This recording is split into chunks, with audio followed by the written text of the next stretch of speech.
getting a chance to getting a chance to make friends with and work with people you really both enjoy spending time with and are brilliant. So it's been great to have Lucia come in really through just complete luck to our projects together. And I'll talk a little bit about that today. So, okay, I guess I'll sit down. It just feels weird to not sit down. So I think many of you, I realize many of you might not study memory, so please feel free to ask questions if you have any at any time. I'm more than happy to have this be more of a conversation, a lecture.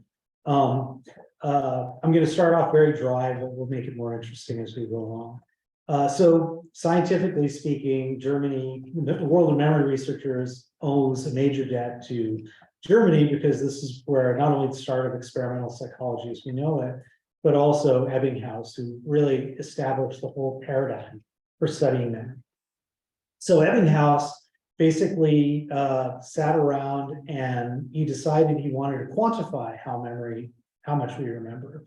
And so if you think about it, that's a very hard thing to do. If I tell you, you ask me what I did for lunch yesterday, I can tell you something, but you don't know whether I forgot something, you don't know if I'm telling it wrong or whatever. And so what he did was he memorized a bunch of these things called consonant, vowel, consonant trigrams. These are some examples of the things he would do. So he'd sit, memorize them, and then he would test himself on them. And one of the many things that he found, which is kind of foundational, is the so-called forgetting curve. And so the idea is that he used a really generous measure of memory. It's called savings. If you're interested, you can look it up. But even with this really generous measure, what he found was, it's pretty shocking when you look at it, which is that after only 20 minutes, he would have retained 60% of what he'd originally memorized. He would work really hard at memorizing these things. And even after 20 minutes, he would lose 40% of what he had learned. Did I say lose 60%? Keep 60%. They lost 40%, right? So 20 minutes into my talk, theoretically, you could lose 40% of what I told you. It's pretty scary, right? And but this is the way memory has traditionally been studied. Ebbinghaus a major contribution, and I cut my teeth on list learning studies, done lots and lots of stuff. One of the things I just discovered when I went back to Ebbinghaus's old paper was he noted that he had one thing where he talked about studying different list lengths. So he would say, what if I study 3 of them, or if I study 10 of them, and so forth. And he said he had to stop at 64 trigrams, right? Because towards the end he had exhaustion, headache, and other symptoms were felt. And this is a guy who was committed to basically, sacrificing his body for science. So that really tells you that both memory is extremely transient and extremely low capacity.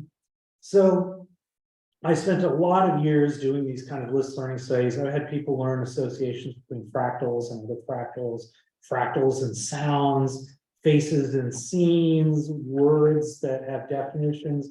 I've done it all. I've really done many, many different kinds of listening stuff. And, if there's one thing that our lab, but also a lot of labs, I don't think it's just us, really can take credit for is that we have found some regular findings. And one of the things is showing that the hippocampus seems to be this really important area of the brain for what we call episodic memory, this ability to remember events. And the reason is the hippocampus seems to be able to not just tell you about what happened, but linking information on what happened to the context in which it happened, right? So I have a memory not only if my hippocampus was just telling me about what happened, and if memory was just about what happened, then I would be really confused between my memory for this experience of visiting with Lucia in Frankfurt versus the last time I visited, right? But because the hippocampus can file memories by context, even though there's a huge amount of overlap in where these things took place and who's here, that my brain can store them very, very differently. And so that's been one of the big success stories. But on the flip side of it, I spent most of my career trying to squeeze blood from a stone, getting like running like a number of subjects, being like, oh, I mean, some of what we used to do is now considered p-hacking and all this horrible stuff. But all the things we found are robust. Everything replicates, but there's just small effects. And we just said, oh, well, there's just noise, there's variability across subjects, right? But at some point, I started to ask myself, how natural is it to just expect that people don't remember most of what they studied? Because when someone goes home and you said, hey, what did you do today? They'll say, oh, they stuck me in an MRI scanner and showed me a bunch of fractals and, did a bunch of stuff. And they'll remember that experience for a long time. But we never asked them that. We said, what was the fractal you saw? Was it this fractal? Was it that fractal? Was it this word? Was it that? Was it this face or that face? And that's not really how we remember. And so more and more I started to think about this question. It really started to bug me. And so I realized this is Germany. I should have some footballers up here for this. But if any of you are interested in American basketball, I'm going to show you LeBron James, who currently has the record for the most baskets scored of anyone in NBA history. So he was arguably the best basketball player in history, up there certainly with Michael Jordan and a small number, Kareem Abdul-Jabbar, small number of people, right? But one of the things he says is that he has a photographic memory. And so this is an example of him describing his memory for a basketball game. And so you can just look at it and see, even if it doesn't make sense to you, it's just fun to watch. The start of the fourth, I think they cut it to 14. Do you have any idea of what, I think they scored 7 quick ones. Anything, what happened there? What happened? We ran them the first possession, we ran them down. Okay, so now he's gonna actually describe his memory. But in the meantime, the people who made this video are showing video of what actually happened. So this isn't actually happening at the same time. The video editor did this. All the way to 2 on the shot clock. Marcus Morris missed a jump shot, followed it up. They got a dunk. We came back down. We ran a set for Jordan Clarkson, and he came off and missed it. They rebounded it. And we came back on the defensive end, and we got a stop. They took it out on the sideline. Jason Tatum took the ball out, threw it to Marcus Smart in the short corner. He made a 3. We come back down, missed another shot. And then Tatum came down and went 94 feet, did a Euro step, and made a right-hand layup timeout. Okay, so there you go. Last. there's actually a whole bunch of his videos on the internet, but, and LeBron is amazing. And I'll get to this more later on. I mean, I would argue that one of the things that makes him such a great baseball player is not just his physical prowess, but his intelligence. And we'll get to that more later. But you can find people like this all over the place. You can find videos of chess players, you can find videos of probably footballers and so forth. And if you think about it, compare this to Ebbinghaus struggling and getting headaches to memorize 64 trigrams. And now think about playing a basketball game. You've got a zillion things going at the same time. You're under incredible stress. People are shouting, things are moving at lightning speed. Players are moving all over the place. He doesn't have a camera that's looking over everybody. He's looking at it from his first person. And yet he has this incredible memory for what happened, right? So I would argue that we all have some capability like this in our daily lives, but we just don't think about it that way because this is not how scientists typically think about memory. And I think that's a real problem, and so what we've been trying to do since then is really to change the way we think about memory altogether, and really ask ourselves. I'm not so concerned, there's you hear a lot about ecological validity, so my somewhat collaborator, Uri Hassan, is a brilliant guy, loves to talk about ecological validity and how important it is. I don't care about, I'm a scientist and I want to do controlled research, but I do care about validity. And if you're recording from place cells and grid cells, you're not studying spatial navigation, you're studying a rat running around chasing cheese in a box. If I'm giving you a list of words to memorize, I am studying memory for lists of words, but that doesn't necessarily reflect how we remember in the real world. And I would argue that it's not just a matter of being in the real world. It's that we are missing, because we don't study something in the way that we remember the real world, we're not capable of seeing many processes that are right there in front of us. So it's not just a matter of, so I put dark matter here, and I refer to this in this paper. If you want to see me just go on a total rant about something. But basically, what I said is that physicists basically say that 95% of the universe consists of matter that basically cannot be measured by any instruments that we know today. In other words, only 5% of the universe is observable. Now think about that. Now, maybe we're not doing as badly at physics, but I would argue, as the physicists are, but I would argue we're missing an awful lot about memory. We're missing a lot about cognition. And so a lot of what we're trying to do is make up for that and try to uncover, shed light on this dark matter that we have in our field. And I think a lot of where we've been going is saying we need to think bigger. And I don't mean by thinking bigger, big data or something like that, just get more data, throw machine learning at it, and the engineers will figure it out. The engineers solve small problems, but we need to actually solve big problems. And so it's not a matter of that, but really it's a matter of being more ambitious with our concepts, being more ambitious with our research paradigms, and being more ambitious with our ways of measuring and theorizing things. And so this is what I'm going to tell you about is not an end. It's really kind of a journey that we've been taking to kind of progressively zoom out more and more. So I spent a long time, I couldn't convince anyone in my lab to really go beyond this kind of a view of the prefrontal cortex and medial temporal lobes as being these key players in memory, right? And there's definitely, you can find this in many, many fields, right? But one year, I went to a conference and I just saw a whole bunch of different talks about the default network in various ways. Default network is something that I thought, this is the dumbest topic of research possible. You're going to try to convince me that there's some brain area that's important for daydreaming and it turns off when we do any attention demanding task. And I thought this is just a completely theoretically bankrupt area for it.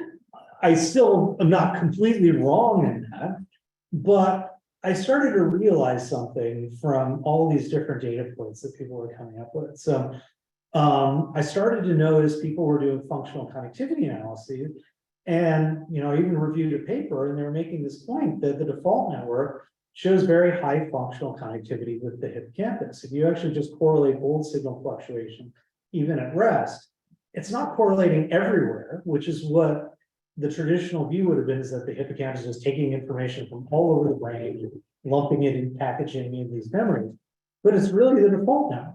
This network that everyone said should be turning off when we're doing attention demanding tasks.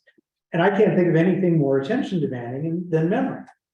I went back to some of my old data, and it was right there in front of me that we actually found in 2005. We did, I think, the first study that actually did this, that functional connectivity between the hippocampus and the default network was actually predictive of memory in these list learning paradigms. I had the whole default network there. I just didn't know that it was the default network, right? People since then have looked at patients with amnesia and found that amnesia is not just about the hippocampus, but in fact, people with amnesia have major dysfunction and dysregulation in the default network. And if you just look, this is something that's been known for a while. And again, it took me a while to appreciate this. All this stuff was right out in front of me and I just didn't see it. But if you do a study and you ask people, hey, did you study this word? Yes or no? And you ask people, do you recollect it? Can you tell me something about the context? You not only get activation in the hippocampus, but it happens all through the default network. So it seems to be coming up time and time again. And then I saw one thing that really blew my mind. So I started to see this work on dementia and neurodegenerative disease. And so what I'm showing you is data from one paper. It's just such a beautiful figure showing on a template brain atrophy in a very early stage of Alzheimer's disease. And what you could see very clearly is that the default network is just massively targeted in these early stages of Alzheimer's disease. And now we know that in fact, even if you look at amyloid deposition in the preclinical stage, it's also all over the default network, right? Now there's another disease called semantic dementia. And what's interesting about semantic dementia is it's not really a deficit of episodic memory. It's more that people lose their knowledge about objects and things in the world. And that is associated with deficits in part of the default network in an area that we've come to call the anterior temporal network. But what's interesting is you have one neurodegenerative disease that affects episodic memory, another that affects more semantic memory, but the hippocampus is damaged in both of them. So if we care about the expression of memory, we cannot just think about what the hippocampus is doing. We have to think about this larger network, this whole system. And so we really started to say, and so he said, this paper, I just have this beautiful quote, which is saying in AD, it's not just about a hippocampal atrophy, it's a memory-related network. So Maureen Ritchie, a postdoc in my lab, and I went through a data set that she had collected. And actually the study didn't turn out exactly as we hoped, but we said, why don't we try something here, just see what happens. Let's go ahead and take a bunch of areas that we think talk to the hippocampus and just see how closely connected they are in terms of functional connectivity. And what we found was that there were sort of three families of areas in the set of regions that we looked at that were highly connected with each other, but relatively weakly connected across these, what we call modules, right? So then we said, what if we just take our memory tasks, that we don't care about what people are doing, but we just said, here's a little vector of the activation in each of these regions, in each of these conditions of our experiment. And we just correlate them as if it's just, or we could just ask, are two areas lighting up in the same conditions in the same experiment?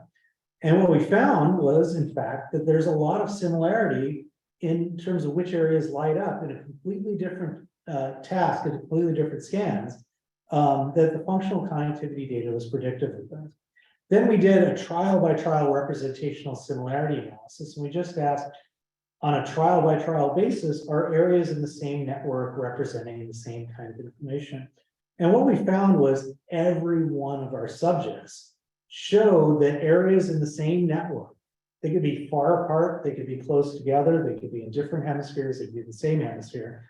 Areas in the same network showed more similarity in terms of task-related activation and in terms of representational content than areas in different networks. So I won't say that every area in these subnetworks that we're identifying does the same thing. I don't think that's true. And I definitely think there's lots of limits to everything we're talking about.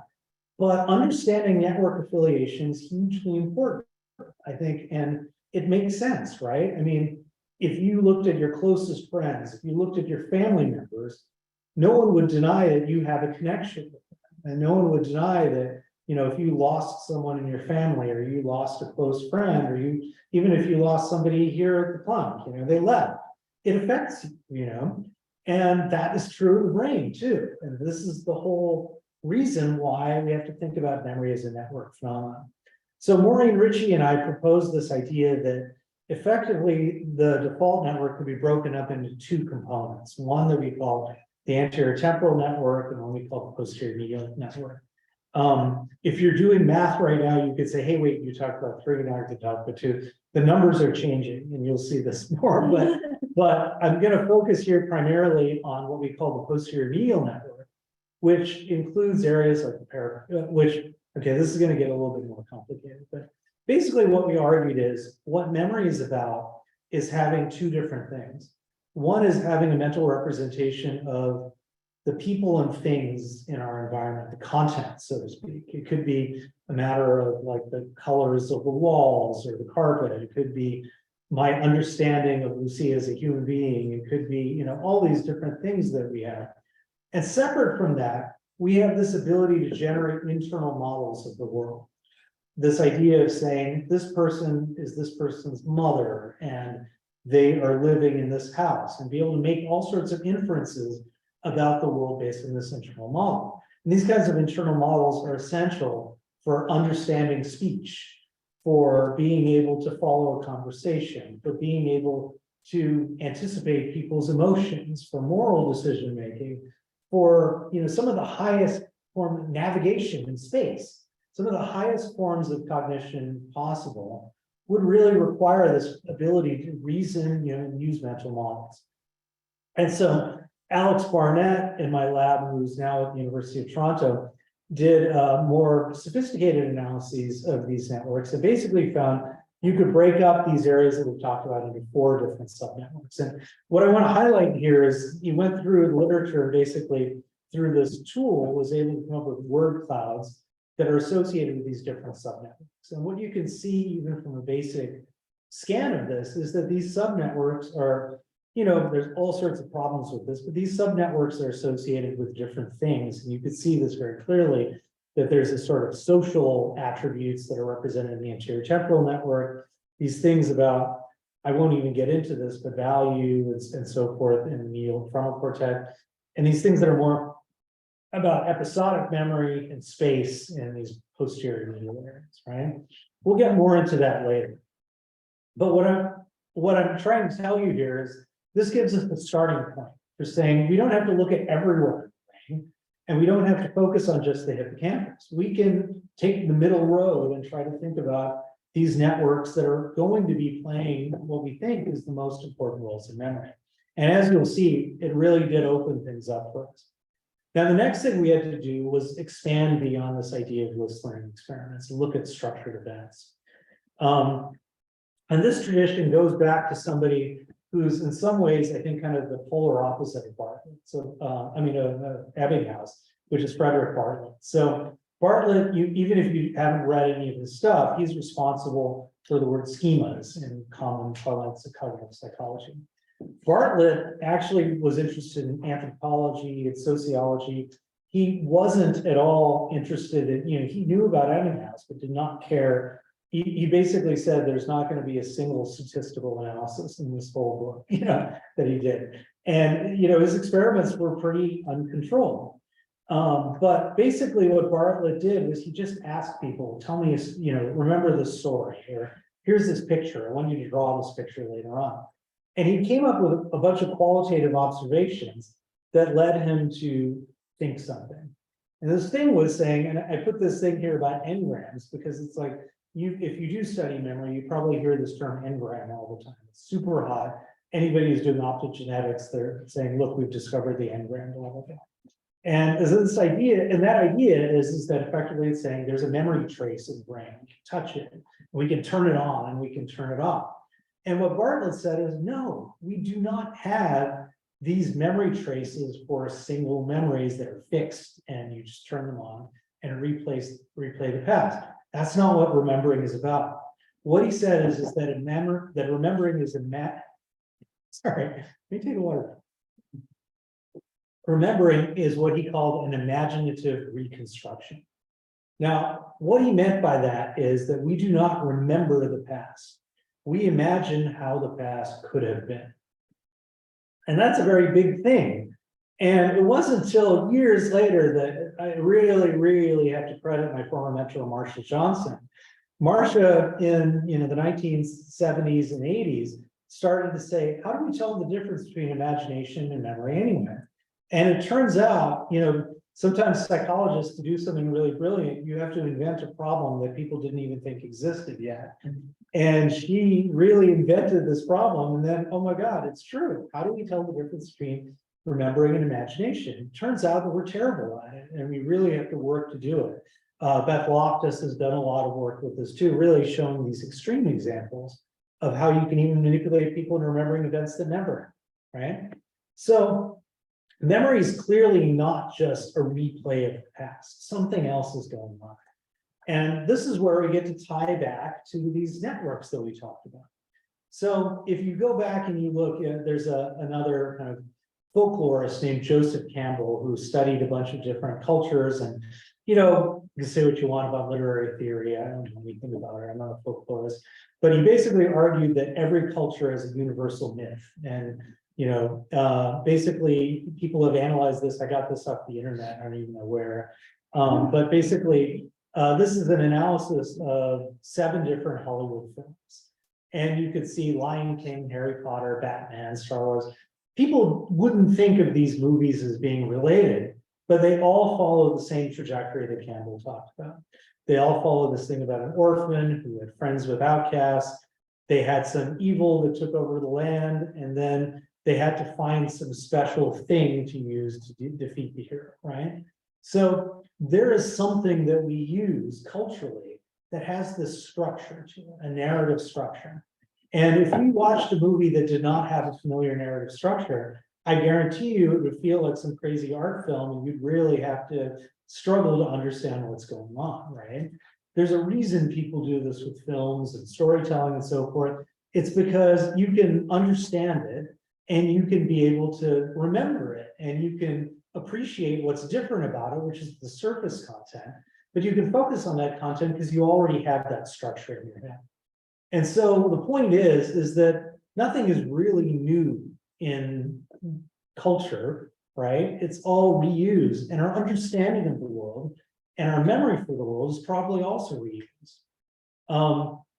And so in fact, we can see, people have studied subjects as they remember events, and you activate the default network, but you can also ask people to imagine future events and you activate the default network. So there's something about this idea of having the structure about how things could be that really helps you both understand the present, but also be able to reconstruct the past and imagine the future.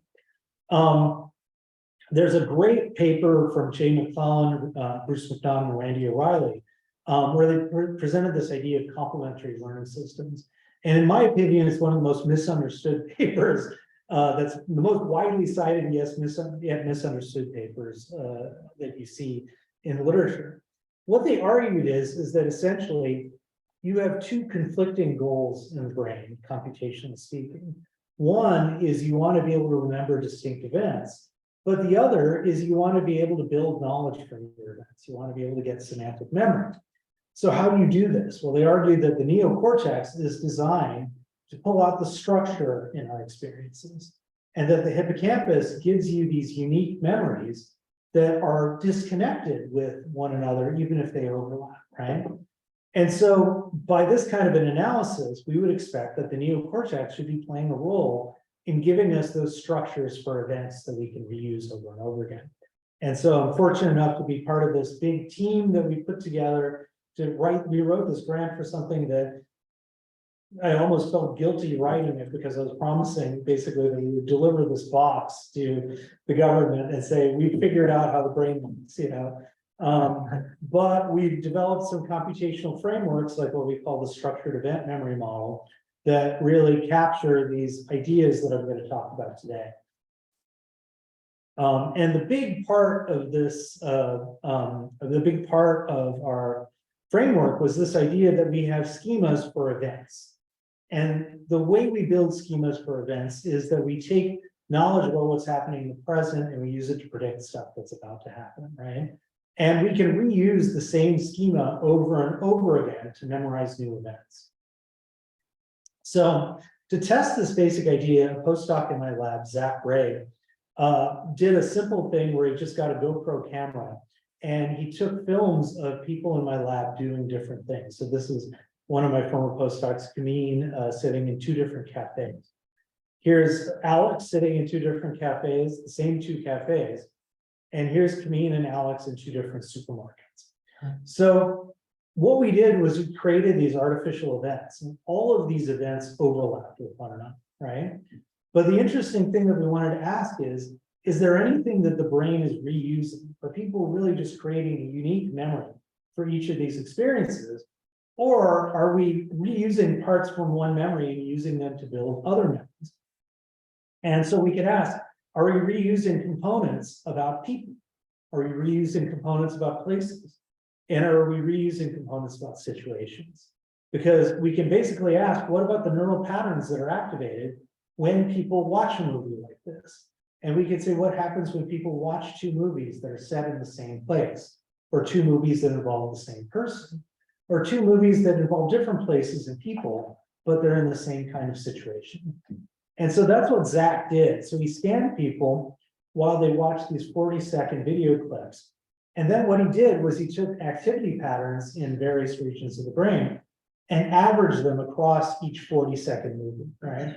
So before I started doing this event research, if you had told me there's anything in the brain that lasts 40 seconds, I would have said this is ridiculous. You know, neurons are done with their job after about, half a second. And the idea of 40 seconds, something being stable there, didn't think plausible.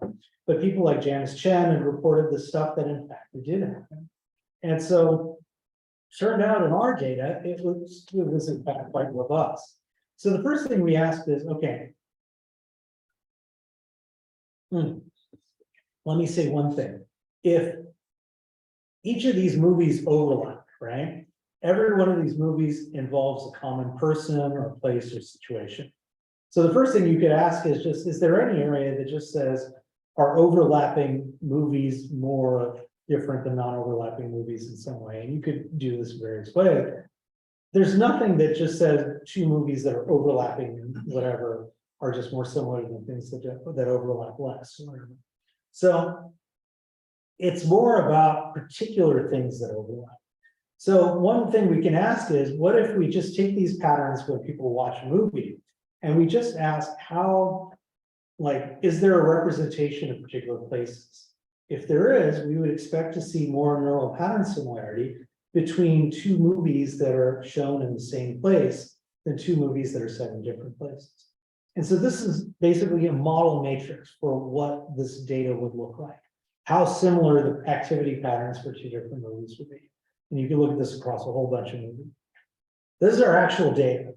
So I've never been able to do this before, but unlike a lot of our old studies where we're squeezing blood from a stone, you can literally see this here, that basically activity patterns from two different movies that are set in the same place are more similar than movies that are set in different places. And this is in the posterior medial network that we talked about. And you notice there doesn't even seem to be a representation here of a specific movie. There's no hot diagonal here. It's just telling you about where this event took place. So now we can say, okay, what about the situation? Is there something about just being in a supermarket, even though the visuals look different? There's something about being in a cafe that we can look at. And in fact, the medial prefrontal cortex gives us that representation. Again, no hint that there's an actual individual movie representation, but rather this kind of global sense of the situation. Now you could say, oh, well, maybe this is just visual similarity or something like that, right? But in the anterior temporal network, what we see are representations that look a lot like what you'd expect if you have representations of specific people, okay? So if you look collectively across all these things, what you can see is there's not one kind of pattern similarity, but there's three different things we see. Representations of people, contexts, and situations, right? So now we can ask the question about memory. What happens when people just remember something? Just show them the screen and you ask people to recall as much as you can from this event that took place, right? So this is what we saw in the representational similarity analysis of what happens when people are just encoding. Now what we can say is what happens if we compare brain activity patterns during a movie to brain activity patterns that happen when people recall even another movie, a different movie altogether. This is what we see. So it's noisier, but hopefully you can catch that there's still quite a bit of similarity here.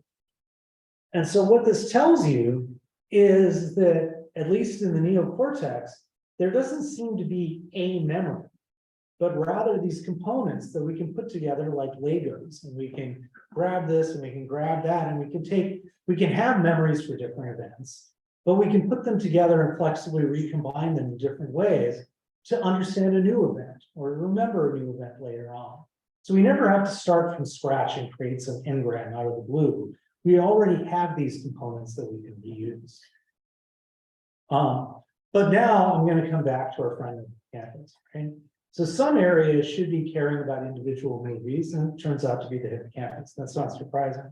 But what is surprising is we went back to the time course data, and we said, okay, 40 seconds is an awfully long time. Let's see what happens if we look just at the beginning of the movie, or the middle of the movie, or the end of the movie. And we just look at what happens if you watch the same movie twice, and we compare pattern similarity both times. So we ask this question separately for the onset of the movie, the middle of the movie, and the offset of the movie. And so when we look at the hippocampus, what we see is quite a large representation for the beginning of the movie, quite a large representation of the end of the movie, and no significant representational information for the middle of the movie. It's not significantly different from zero, even though it's a repetition of the exact same movie. Now you can say, oh, maybe people aren't paying attention to the middle of the movie, but what we see in the PM and AT networks is almost the opposite. We see an overrepresentation of the middle of the movie and an underrepresentation, if anything, at the beginning and the end. It does not look like, these are all statistically different from each other. I mean, it's just walking away significant. So what this tells you is that the hippocampus seems to be doing something. When we look at these long movies, the hippocampus doesn't seem to be constantly encoding and retrieving every experience that we have, which is what you'd expect from the list learning studies. It seems to be doing something different, okay? And it turns out that the seeds of where we're going to go with this were planted very early on. We can go back to Pavlov. So Pavlov, you might know him from the band Pavlov's Dogs, or you might know him from his work on, the dogs that he used, studied, basically came up with the concept of classical conditioning. But Pavlov also studied something that he called the "what is it" response. And what he meant by that was, he said, when you introduce something new or something surprising into an environment, animals perk up, they pay attention, and you get this classic set of physiological responses involved. And we now know it involves neuromodulators, activity, the prefrontal cortex, hippocampus, and actually much of the DMN, okay? So there's something about this basic sense of being surprised. We also know that there's huge effects on, you can record an ERP on the scalp for these things that are surprising, unexpected. And what you find is that people with damage to the prefrontal cortex or the medial temporal lobe basically show an illumination of this neural response to these surprising events. One study, which it's just amazing, they did an intracranial EEG study. And if you look in the history of intracranial recordings, people were not doing memory studies for years. And the reason is, if you want to know whether a hippocampus is functional, you do not do a memory study. The effect sizes are tiny and you're squeezing blood from a stone. So people eventually did it, and they would report statistics from large numbers of subjects in trial, but you do not see anything that looks like what it should look like if the hippocampus is the seat of episodic memory. Now, what's interesting is the P300 is fantastic. The neural response to surprising things is one of the best predictors of hippocampal integrity. This is a data set showing that, in fact, the more of a neural response you can report in the hippocampus to surprising events, the more neural density they were able to find in the dentate gyrus and post-surgical specimens. So it's predicting at a very fine grain the integrity of the hippocampus. Now, I'll just say also that, in fact, we did a study in collaboration. I did it basically with Peter Cook, a guy who I worked with, was studying sea lions. And in fact, he was using orienting responses and the habituation of the orienting response as a metric of studying hippocampal dysfunction in sea lions who got exposed to too much toxic algae and got domoic acid poisoning and hippocampal damage, epilepsy, actually. So Nikolai Oxmacher and I even did a study showing that, in fact, if you record from the hippocampus, you get this giant potential for unexpected experiences. And this potential is correlated with memory, but we didn't see it when information was highly predictable. I'm sure it's there somewhere, but it's not a big effect. It was quite large when things were unexpected. And the more of this surprise response you got, the better your memory would be. We did an fMRI study that we could never get published, unfortunately, so it's no longer in preparation. It's in the dead letter office, but we found virtually the same effect with fMRI. So it's one of those few cases of a positive file roller effect. And so this brings me to, how do we get back to the events that we've been talking about before? Well, now we're going to bring up a concept called event boundaries.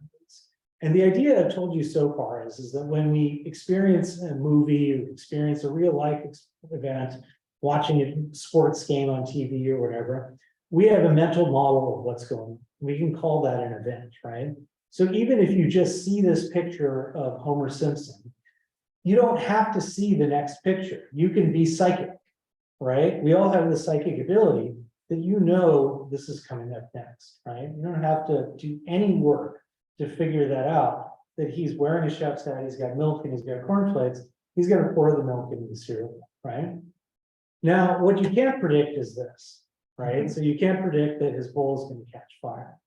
And so when things like that happen, your understanding of the event has to change. He's no longer making cereal, now his goal is to put out a fire. And so when these breaks happen, we call them event boundaries. Now, there's actually a whole psychology of event boundaries that's fascinating that we can get into more about.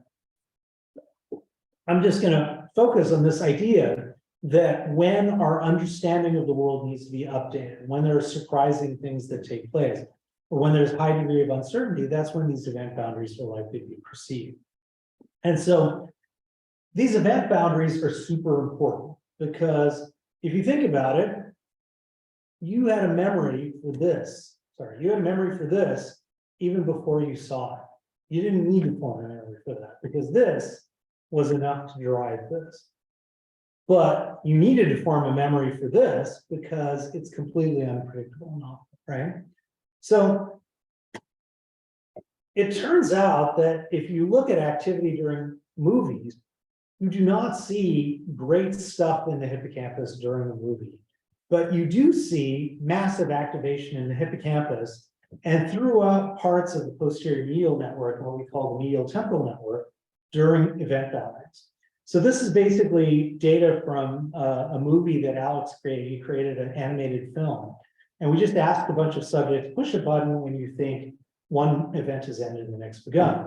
And you can see that there's quite a few time points where most of our subjects agree that an event has changed. There's an event boundary. That's what these big lines are, okay?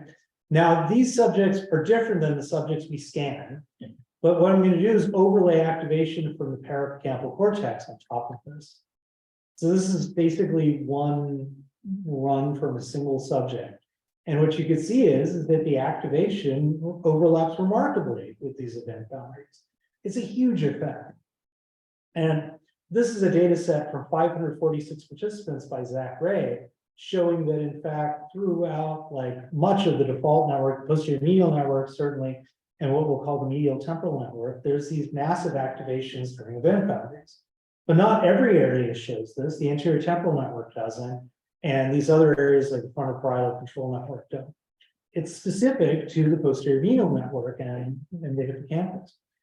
Now, what's really cool is we now know from a lot of studies that hippocampal activity, especially posterior hippocampal activity, and this is important because even if you don't care about the hippocampus, functional connectivity with this network is highest in the posterior hippocampus. And when we look at activity at the end of the event, that activity predicts memory for the entire event that took place before. Just at this boundary, we get a readout of everything that happened before. And so Alex has shown this across a 2-day delay that within subjects, more activity at the boundary was related to better memory for the preceding event. Across subjects, Alex found that people who showed more boundary activity showed better retention of information across a 2-day delay than people showed less. This is data from Zach showing that in 546 subjects, people who showed more activity in the posterior hippocampus and event boundary also had better performance on a measure of memory for stories that was taken outside of the scanner. So this isn't just a measure of activity that's happening in the moment, it's also a marker for episodic memory abilities. And this is something I'll get into in just a little bit. And Alex now has some data showing that in fact, if you look at functional connectivity, which we talked about before, and you look at connectivity with the posterior medial network in the hippocampus at the end of an event, what you can see is a high functional connectivity is associated with better memory. That's the green bar is for remembered events, the blue bar is for forgotten events, and basically almost all our subjects show higher functional connectivity for the recalled events and forgotten events. But that is just at the event boundary. If we go to the middle of the event, we actually find the opposite pattern. More functional connectivity is associated with worse memory performance. So it's not about just having the hippocampus talk to the cortex willy-nilly. In fact, it's about the timing, and there's something about the event boundary that seems to be special. There's all sorts of data from other studies I don't have time to get into, studies from our lab, studies from other lab using various techniques, sharpened ripples, single units from the hippocampus. But what I want to do is I want to go back now and talk about how we can think about this again in real life and move beyond just memory, right? So, how am I doing on time, by the way, Jan? 10 more minutes. Okay, so I might not get to the aging data, but I don't think it matters. So let's go back to LeBron James. So LeBron says, well, I have a photographic memory. But if you talk to people in the NBA, one of the things that comes up, or read interviews with people talking about him, one of the things that comes up over and over again is this term called basketball IQ. It's kind of intelligence for basketball. And he says that, effectively, one person who's a famous basketball player in his own right, and now a coach, says he plays the game in the sense of anticipating what's next. When you have a high basketball IQ, you understand what's going to happen next before anyone else does. This is his own kind of thing where he says, I can literally close my eyes and know where my eyes are going to be at, or where my guys are going to be at, and read and react to them. Okay. So he has such a deep knowledge of the game that he can see, he has these event schemas for the game, it's such a detailed, rich library that he can see these things before they happen. And in fact, James Anthony, who worked in my lab, but he didn't do this study in my lab, he worked with Ken Norman. James, in fact, did a study where he scanned people while they watched NBA basketball or NCAA basketball game. And what he found was that effectively, if you look in the posterior medial network and the medial prefrontal network, what he found was that there are these stable patterns of activity during periods of the time when people who are experts in basketball would watch and say, I think I know what's happening right now. This is going to be this kind of play, and these guys are winning and so forth. And when people's beliefs changed, what happened was there'd be a new pattern of activity in the MPN, okay? What he also found was, and this is something I asked him to do after he joined my lab, is that in fact, hippocampal activity, particularly in the posterior hippocampus, spiked every time there was a change in possession. So one team now gets the ball and the other team no longer has it. So if you look in basketball games, in fact, people perceive events and they perceive, or there seems to be neural markers of events and there seem to be neural markers of event boundaries, right? So that kind of gives us some sense of what he's doing. He's not remembering so much as he's reusing what he already knows.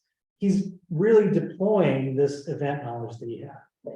So, I mean, this really highlights this point that memory is not just about the past, even though we do think about remembering the past and reconstructing the past. We also use the past to comprehend what's happening in the present. And we use our memories of the past along with our goals to predict what's going to happen in the future, right? And so I have to just go to this paradigm, which I think combines everything into one key thing, which is this comic strip paradigm that Lucia just came up with. And he really did come up with this. I don't think anybody really gave you any meaningful suggestions, but we gave you some suggestions about it, but you really came up with this on your own. So here's another example where you all are going to be able to predict the future, just like LeBron when he's playing basketball, right?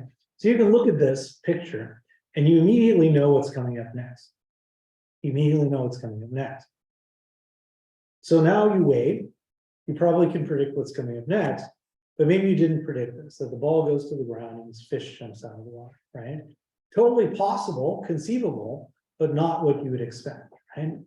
And so what Lucia did is she designed this experiment to basically look at this idea of setting people up to make predictions based on their prior knowledge, and then seeing, okay, what happens when we violate these predictions? And what happens when we can use one instance of episodic memory or two instances of episodic memory to change our predictions and make better predictions about the future?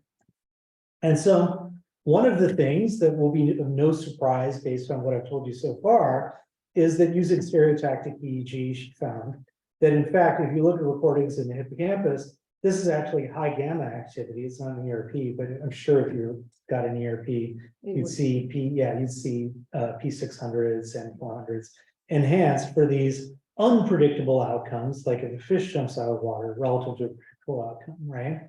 And that's just a big effect. What they were also able to do, and I have to credit Martina Vilas, who used to be here, and also Simon Henin, who's doing a lot of the analyses on this. And one of the things Simon did was he's been using decoding methods on all the intracranial EEG data to be able to say, hey, let's see if we can use the brain patterns to tell us something about what kind of a schema people are using to predict what's happening. And so what's kind of cool is I'm showing you here slide 1, slide 2, slide 3, and slide 4 of the comic strip. What you can see is there's almost no decoding that you can find during the first picture. When the second picture is shown, so this is just a person by a tent, nothing. The second picture is shown, there's a ball. Now people start to be able to generate, we start to be able to see some kind of a neural index of prediction. By the third one, there's in fact quite large predictions that are taking place. But it drops off quite heavily by the fourth one. It's still above chance, but it's not too great. So right at this point, right before they're told they're in suspense and looking at this gray screen, that's when our prediction is maximum. Keep that in mind just for a second. I realize half of you probably know this already, but humor me. So the next thing that Simon did was he said, let's see what happens in memory when people see this comic strip for the second time, or they see it for the third time, right? And so what we can do is we can now just look at just the hippocampus. We keep the rich pattern of activity in the hippocampus when people watch at any moment in time and correlate it with the second time people watch these comic strips. And we can cross-correlate those patterns. And we can not only cross-correlate the patterns of activity that happen at the same moment of watching it for the first time and the second time. Like you could certainly ask, okay, what happens when slide 3 comes on the screen the first time versus the second time? But you can also say, what happens when slide 3 comes on the second time? How does that correlate with what happened in slide 1 at the first time you saw this comic strip? And that's what he's showing you here, is this big correlation matrix that shows the correlation of activity patterns between different moments in time from the first time you watched the comic strip. So you're predicting based on your knowledge versus the second time when you're predicting based on episodic memory. And what you see is two things that I want you to catch here. First of all, if memory is just this readout of everything we experience, which would you expect from the list learning paradigm, we would expect some hotspot here on the diagonal. Every moment of our first experience should be correlated with every moment of the second experience. We see no evidence of that, right? That's a null effect, but what we do see big evidence of is massive reinstatement that's happening during the presentation of the third and fourth slides, right before that blank period. Right before things are going blank, there's a correlation of activity between the second presentation and the first. But what's really cool is that we're not seeing any correlations for the first picture, or the second picture. What people seem to be doing is when they're anticipating getting this, blank spot on the screen, and they're anticipating, something surprising may be happening, they reinstate that last slide, slide 4. And they reinstate slide 4 and they reinstate slide 5. So they basically play forward in time everything that happened during that first experience, right? And what's really cool is we see this maximal decoding. We see this maximal reinstatement at the same time as people are maximally able to predict what happens based on semantic memory.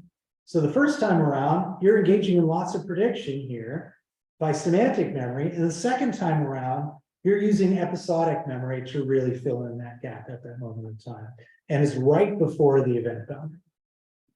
So do I have time to talk about anything else or no? Yeah, how much longer? 5 minutes? Okay. So we think this is really important for aging. One of the things we know as we get older is that episodic memory tends to decline as we get older. This is a composite of many, many different studies. Memory just tends to get worse as you get older.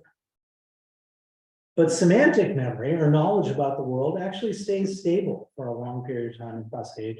Some studies will even show that it goes up over time, right? So what's interesting is that's healthy aging.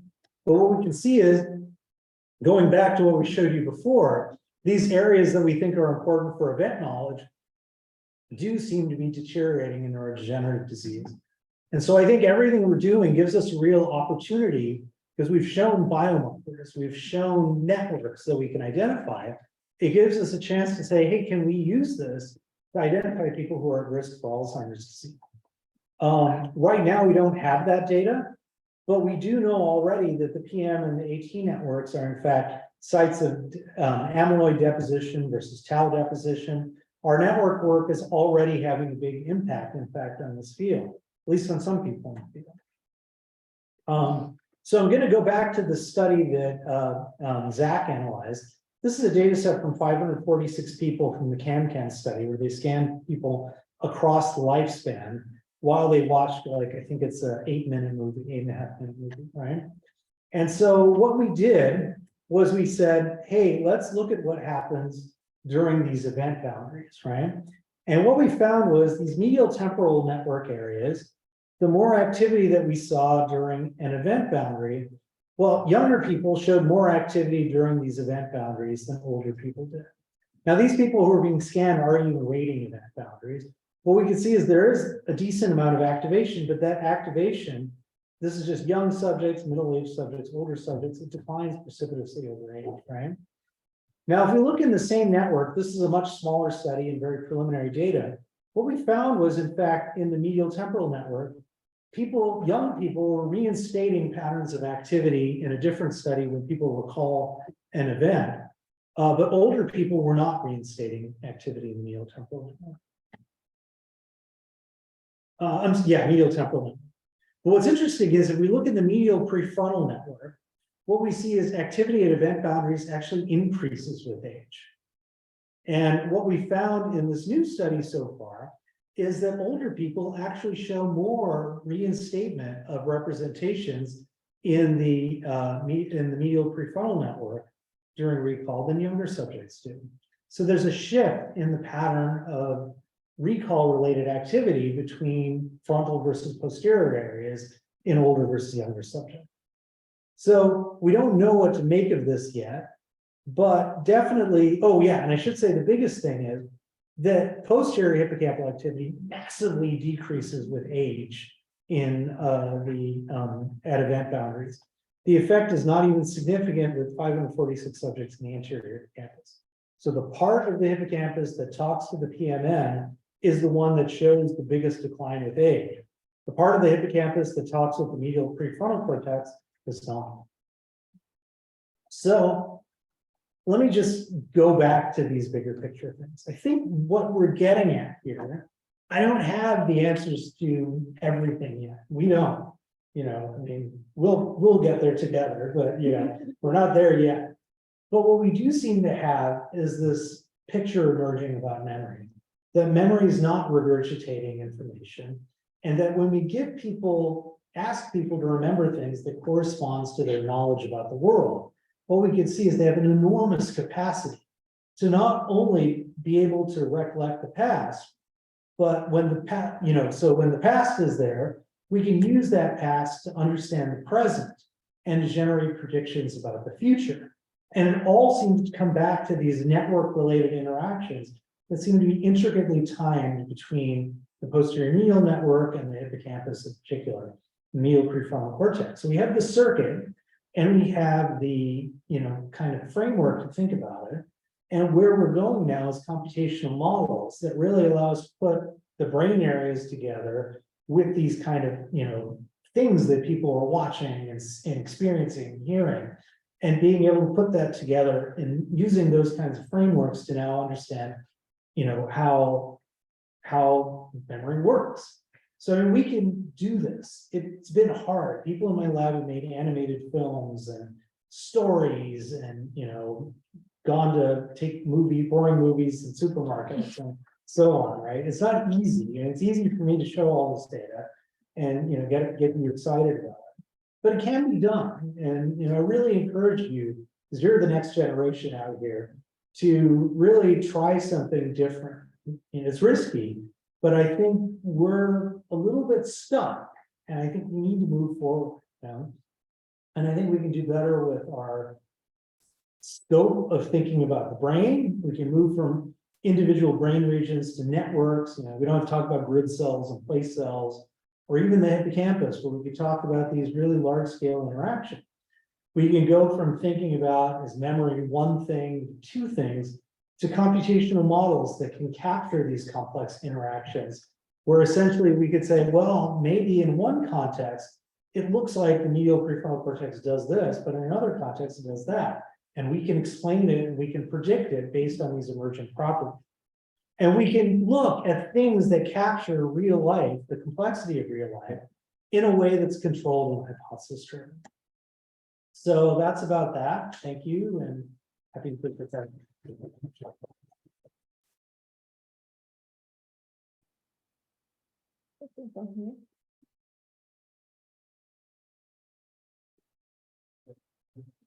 Thank you for the talk. That was extremely insightful, and I really appreciated it. I like how you link the DMN and the network to memory and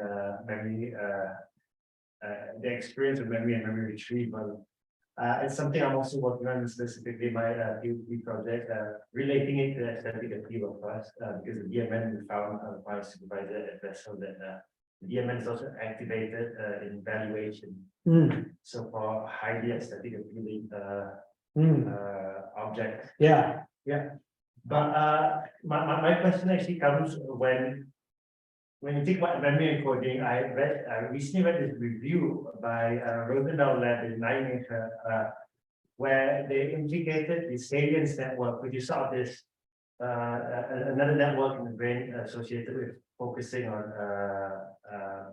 salient objects in your environment, and how in a stressful situation that causes your memories to be more you tend to remember more details of it. So I was just wanted to ask if you looked at the salience network in the formation of memory, because at least from the theory they were citing is that the salient networks makes you focus on too many details in the environment, and this results in could result in psychopathy like PTSD. Yeah, We haven't, and it's definitely one of the things that's on our eventual to-do list is to start to go through these movies and stories in more detail and start to do a detailed content analysis. And we know that, in fact, there's tools right now already, AI tools for doing like sentiment analysis, where you can capture emotionality, for instance, things like that. And so it's really just a low-hanging fruit waiting for someone to grab. Someone wants to spend 6 months to take our data and do something with it. That's great.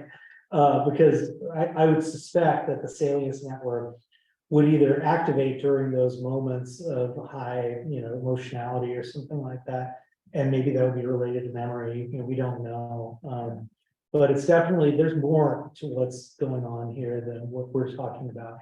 But I guess what I would say is that there's what you pay attention to and what you perceive, but then there's what you understand. And I think one of the cool things about what we're doing is we're getting into this world of not what people are seeing or hearing, but our sense of the deeper meaning of things, And just by as an aside about aesthetic, there's a whole lot of work on music and the default network. And in fact, one of the people at Princeton, Jamal Williams, I think, did a study showing that, in fact, if you take events, so to speak, from the same song, like, let's say the verse of a song or something like that, the DMN seems to, the posterior medial network seems to represent those events. And you can show these progressions of different patterns as people go through different stages of a song.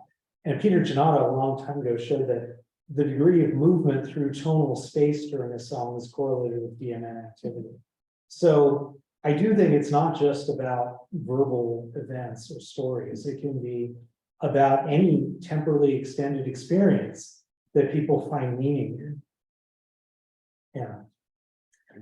So I don't have a psychological neuroscience background, but usually in philosophy, when we talk about memory, there's this big example of Proust's involuntary memory. Yeah. So, and my question would be how that would be in relation to this, because obviously we talk about like not like voluntarily memory, like when LeBron gets asked something and he has to take the information, remember, but what if like, I don't know, I sit here, I drink my drink and I remember when I was a small child and playing around the garden and drinking ice cold lemonade, like how does memory come back in that way? Is there anything specific to that? Yeah, absolutely. It's a great question. So, I kind of didn't get into this, but none of the stuff that we did before on the binding of items in context in the hippocampus, for instance, that story still holds true in my opinion. You know, I think we've got a richer story now.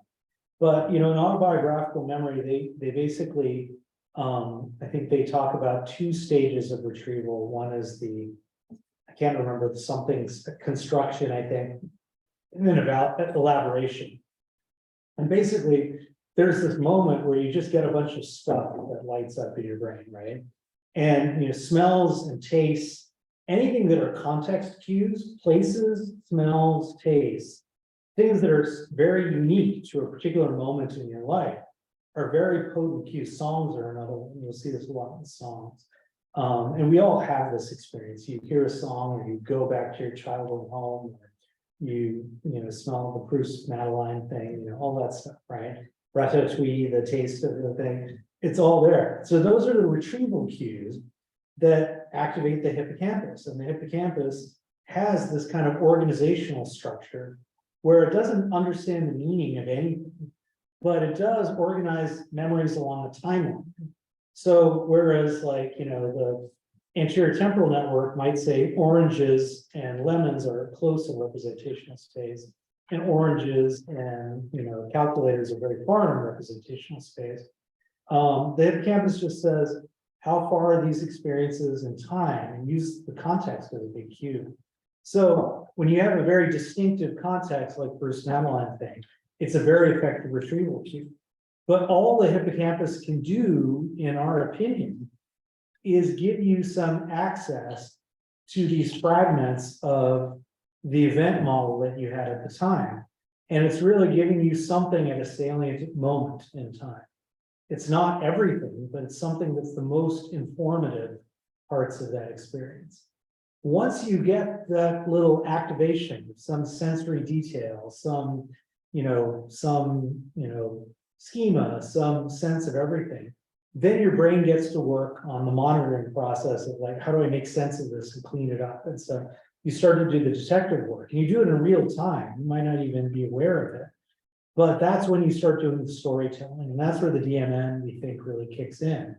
And so this is why, you know, I wouldn't say Bartlett was right or Ebbinghaus was right. They're both right. That there are these, it's not like we just imagine things in the past. We do retrieve things from the past.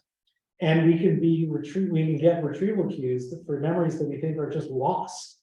And then they come back to us and they're real.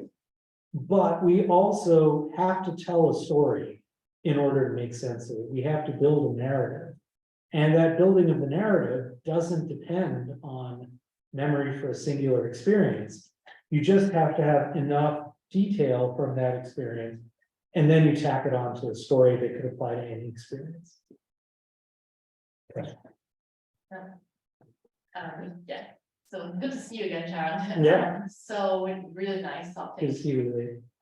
So my question is, in the studies that look at event boundaries, these are naturalistic, in a way I agree, but it's also very passive, right? So people Yeah. are passively viewing. Yeah. So when we are in real life, where we are sort of, working on the Yeah. text and so on and so forth, or working on something, how do we generate event boundaries by ourselves? Yeah, so I mean, I think, well, first of all, event boundaries do happen in the real world. I have many things to say about all this. So one is, I'll just say, first of all, I've talked a lot to Jeff Sachs about this, and we go back and forth, and my current kind of theory, pet theory, and I think Jeff really is, I'm just saying what Jeff told me in some ways, and elaborating on it, but basically that when we watch a movie, to understand it, we have to put ourselves into the perspective of someone, right? We have to imagine, I think actually a hidden variable in all of this event stuff is goals. If I'm watching a movie like you can get, if you go back to the Hyder-Simmel animations, you know, these things. There are these animated, back in the 1960s, these guys, Hyder and Simmel, did these things where they just had these movies they made of X's and O's just moving around the screen. And if they move it around in a certain biologically meaningful way, people would start to say, oh, that X just got excluded by the O's and the O's are going into a corner and abandoning the X or something, or, oh, the ball got taken away from this team of X's and went to this other team. And they make up these stories about it, just from X's and O's, right? Now, if you take all the movies where we get this kind of stuff from, they're all fairly meaningful. They have people, they have actions, and you watch them, and to understand it, I think, you have to do some kind of mental projection. What's this person's intentions? What's this person's goals? And any engaging film and TV shows like that. So even though it's passive, I do think we put ourselves into the role of an active person to understand what's going on, because we're trying to make sense of what's happening through a kind of a theory of mind thing of like putting ourselves in this role. And so what I think the medial prefrontal cortex involvement is about a goal representation. And so in our real life, we have these goal representations that stick around throughout very, so if you look at real navigation, like, I'm gonna go back to my hotel after this or something like that, or we go to the restaurant. There, it's like you're talking about several minutes of activity, right? And so you have several sub goals that you organize along the way. There's certain periods of time where I can walk and I know I'm going down the street and nothing's going to happen. But then I hit an intersection. I've decided, am I going straight? Am I going right? Am I going left? And those are the points, the event boundaries in real life, right? Likewise, if you're making, a cappuccino or something like that, before the coffee in the grinder, that's one step, and you have another step after that, and another step. Yeah. So those are all like event boundaries too. There are moments where you shift sub goals, or there's moments where but you have a bigger goal that's kind of like the big event schema that we're talking about, organizes everything into one narrative, And so we've actually got data now. This is a big thing we're doing, is we're trying to take on the navigation mafia and all these grid cell people and say that in fact, we think that what happens during navigation is that the hippocampus really encodes these moments that are effectively informative, and the neocortex is filling out the rest. And we've got some preliminary data that sharp wave ripples in the hippocampus, which involve communication between the hippocampus and orbital frontal cortex, are dramatically increased at these decision points when people navigate a simple maze. And that those, as well as the goal location in the maze. And the degree to which these ripples are happening depends on both memory. It only happens the second time when you can retrieve the memory. And it also depends on successful memory. If people get the maze wrong the second time, you don't see these ripples at the decision points. It's only if they get it right. So I think in real life, this applies even more. I guess the short version of this is, I would say in real life, it applies even more, that we have moments where uncertainty, moments of surprise, moments of indecision. And we have events that we link together relative to some goal that we maintain. And we can plan, just like we can imagine an event, we can plan a sequence of steps towards a goal.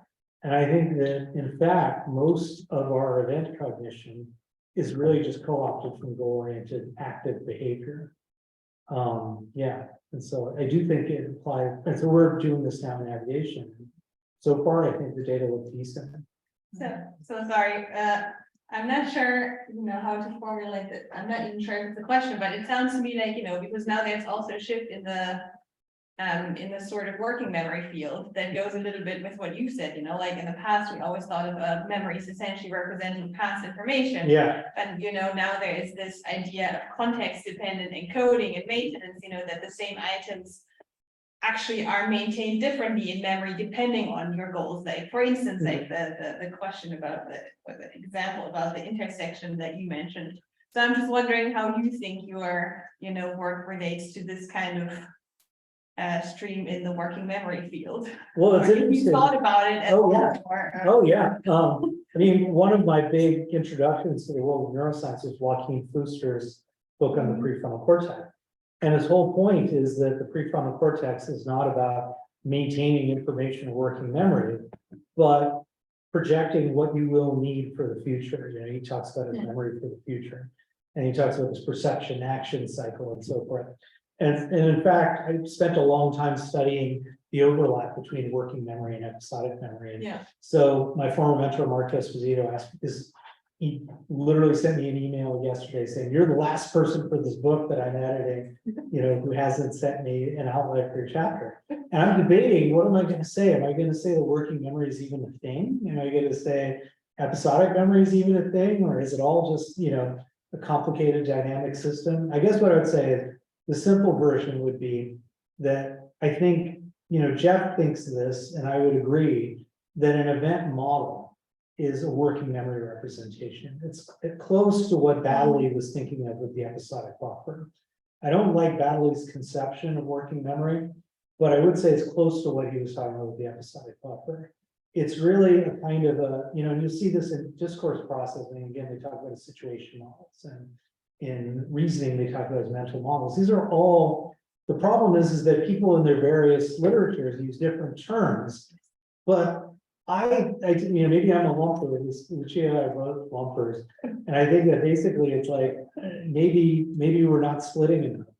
But I think that's how working memory works in the real world. And yes, you can create these like sort of degenerate situations where people are maintaining a yellow square on the screen, or, you know, a smell or whatever, a vibrotactile pattern or something like that. But that's not what working memory is for, in my opinion. It's really for this kind of gluing together of these models that are taking auditory and visual information and syncing it together into a predictive model that says, okay, well, this person just went behind like, you know, a barrier or something like that, but I know they're coming out the other side. You know, things like that, that would be more. So I do think working memory is absolutely a part of this. And just the very act of memory retrieval involves constructing something into a kind of a working memory representation. So I guess I've always said that working memory is activated long-term memory. But the problem is long-term memory isn't a useful concept in the first place. Like, what is the memory in the first place? Yeah. That's what we're trying to go after. Yeah, There is one question, Charan, from in the chat. Yeah. Yeah. By the way, tell Sarah that we can see the Q&A. Yeah. Okay. If you go to answer, because I told them. Yeah, okay. There you go. Okay. Hello, great talk. I do not have a cognitive background, but working in connectomics in the MEC and the hippocampus. If I got it right, imagination improves memory recall, thus prediction. 2, during the presentation, you mentioned the timing of the hippocampus, timing of the cortex, and not the amount of hippocampal activity, and that people with high hippocampal activity. Then, no, I wouldn't say it like this. I guess what I would say is, if we think about imagination and prediction, what I would say is that during natural events, basically, people will use their knowledge about events to imagine what will happen. Even if you're not consciously, you don't feel like it's imagining, you are already anticipating where someone's going to go. I mean, if you think about a conversation that people have, if you're not seeing the visuals, you're going to have a harder time. You know, reading is harder than watching a movie. And part of the reason is that you don't have all these visual cues that allow you to put things into context, you know?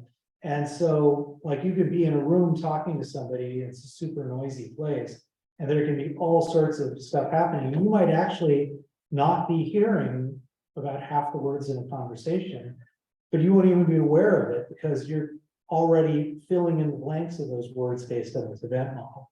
So what I would say is that imagination, in some ways, is a form of working memory, is a form of prediction. And I would definitely say memory retrieval is often used in the surface of prediction, and that's probably what it's for the most part.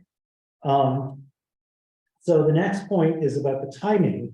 And what I would say is that hippocampal activity may be happening, but essentially what's important for episodic memory is when you see this activity. And if you see this communication with the neocortex at the wrong time, it might be because the person has just no idea what's going on, or they're encoding the wrong information that's not useful for reconstruction.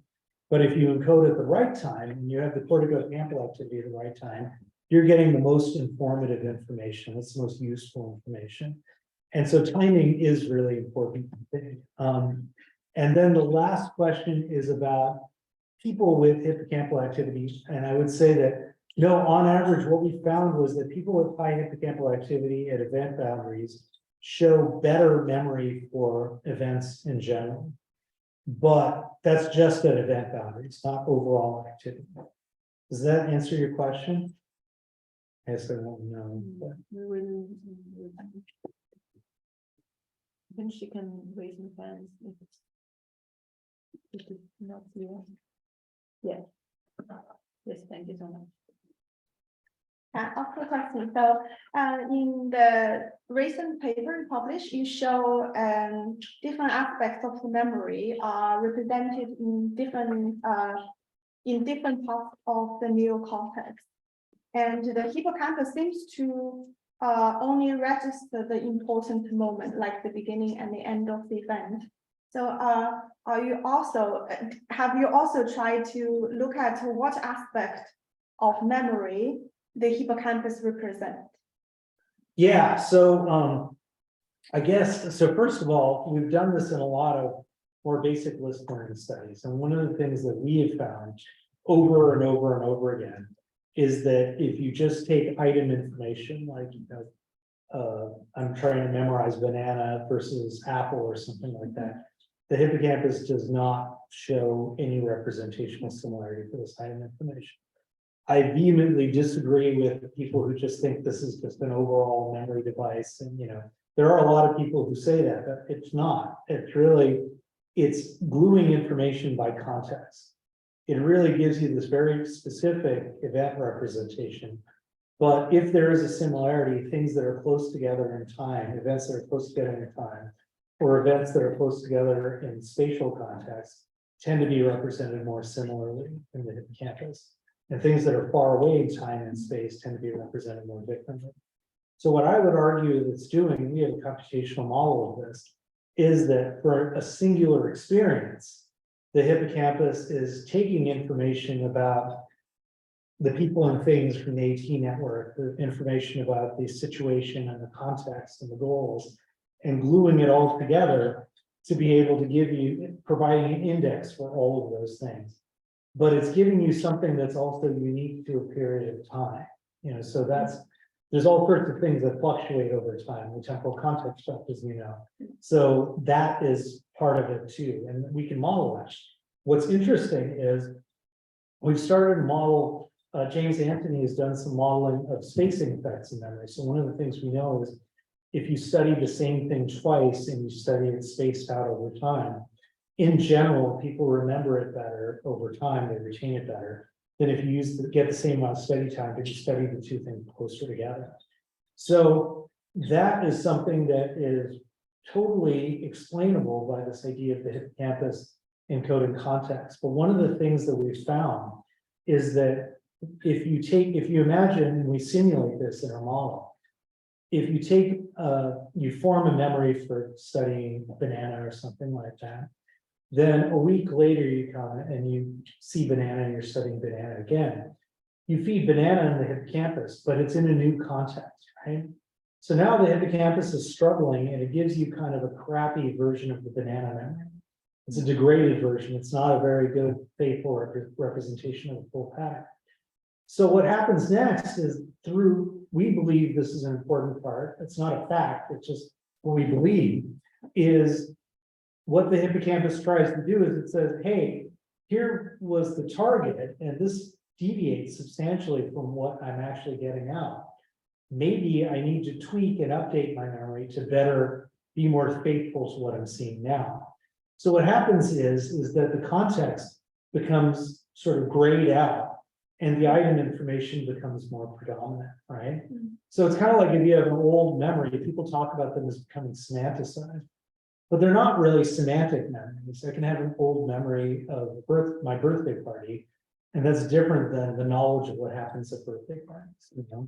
So it's just a decontextualized memory. So what we think happens is, if you do repeatedly retrieve a memory over time, be it navigating through space, or be it like just restudying the same information over and over, or testing yourself, like the testing effect, you remove some of that contextual information and you emphasize the item information, and you improve the hippocampus's ability to give you that target.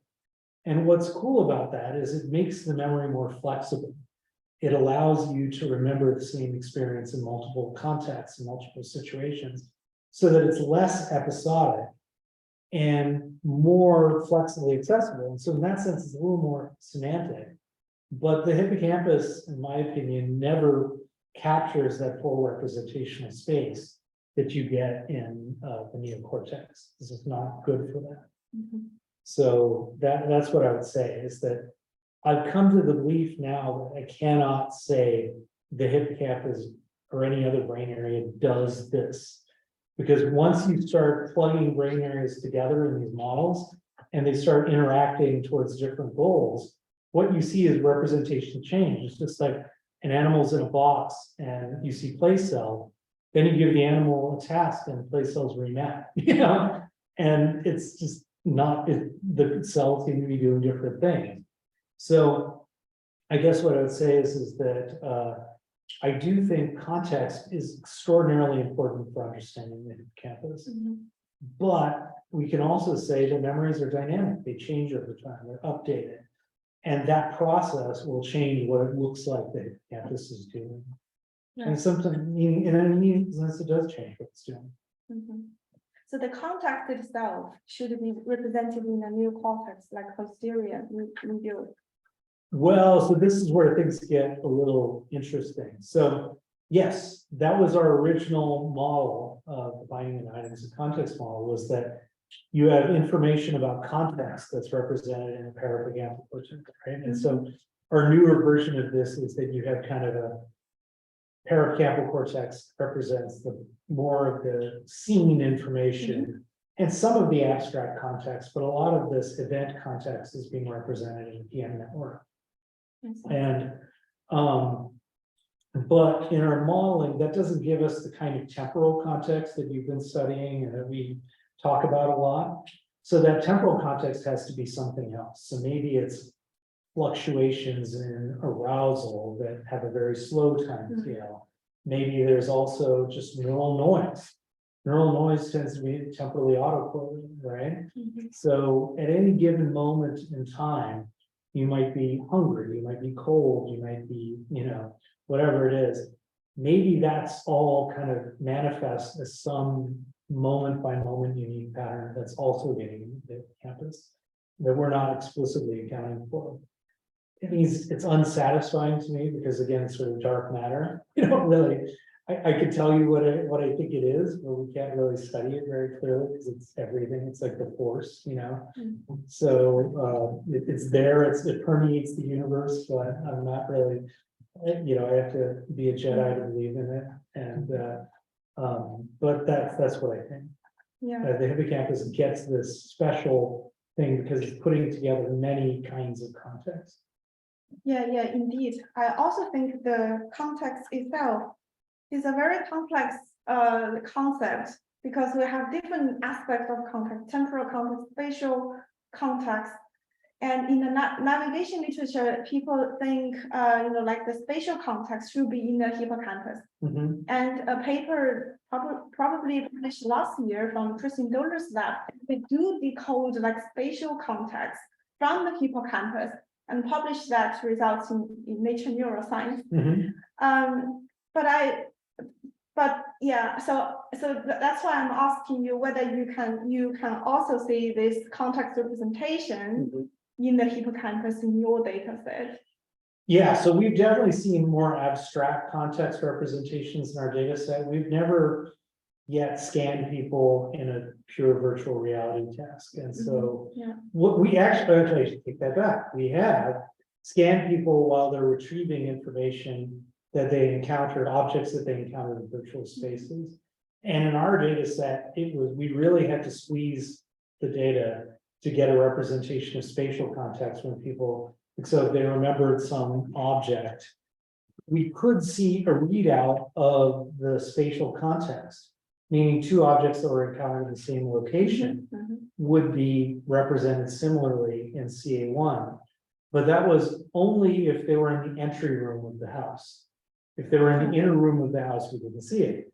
So the entry room of the house is kind of like the boundary. It's closer to the boundary, right? Right. So, and the way we designed this experiment, people sort of virtually navigate through this house, and the entry room is shown at the beginning of the movie and the end of the movie. So, so I do think there's something there too. Spatial context is though been shown in a number of studies, not every study, but basically spatial distances seem to be, represented in terms of neural representational distances in the hippocampus. And, Mike Hanna has shown place cell activation during, recall of objects in a thing. Now, they're not just spatial. People are remembering that I saw this object in this location, right? Right. But my kind of bigger picture take on this is, I woke up this morning in a hotel room. How do I know I didn't get kidnapped? I know, and somebody's holding me hostage in this room. I know it's not my room, but where am I? My existential sense of where I am is totally driven by episodic memory, I can have like a much more of a semantic sense of where I am too, and I can have a visual sense of where I am. But I think my existential sense of my orientation of time and space is utterly dependent on episodic memory. So that's part of it. And I also think, I do believe you need a hippocampus to form mental maps, even though I don't think the hippocampus is a mental map. But I do think what happens is if you start to form this pastiche, a little graph of different places landmarks that you've encountered in an environment, and you have temporal context that varies, changes across that. So you have some sense of distance just by virtue of this changing temporal contact. And movement will even produce bigger changes than that.